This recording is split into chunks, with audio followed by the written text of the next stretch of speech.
This is the VOA Special English Agriculture Report. Last week, our subject was illegal fishing.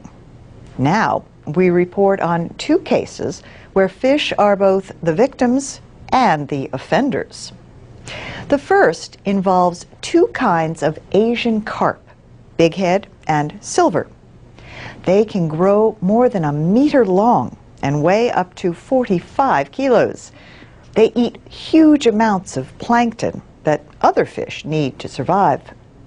Silver carp can also jump high and hit people in boats. Asian carp were brought to the United States in the 1970s as a solution. They were imported to eat algae and other microscopic organisms.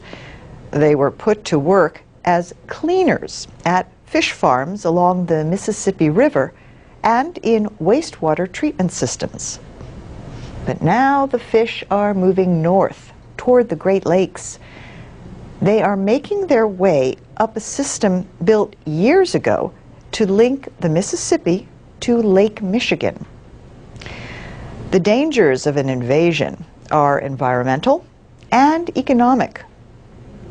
The destructive carp could spread within the Great Lakes and threaten fishing and trade. The Army Corps of Engineers has put an electric fence in the Chicago Sanitary and Ship Canal. The underwater barrier is meant to shock the carp into turning back.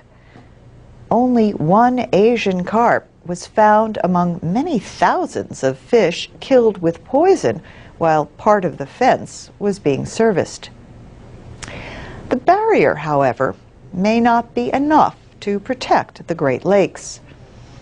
There are calls in Congress for emergency action. Officials could close shipping connections between Lake Michigan and the upper Mississippi River system. But there are no decisions yet. So, that is the situation in the Midwest. Farther west, the problem is with common carp. Officials in Utah want to remove around 3/4 of the carp from Utah Lake. The lake near the city of Provo is the largest natural body of fresh water in the state. The state wants to remove millions of carp to protect an endangered species native only to Utah Lake, the June suckerfish. The carp eat plants that the suckers use as hiding places. Carp were first put into the lake in the 1880s as a food source. Now there are so many, experts say up to 20 metric tons a day could be removed with nets over a period of several years.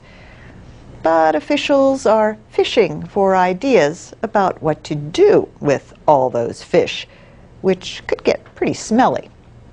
Ideas include using them to fill land, making them into liquid fertilizer, or letting people eat them. You can share your own suggestions at voaspecialenglish.com. And that's the VOA Special English Agriculture Report.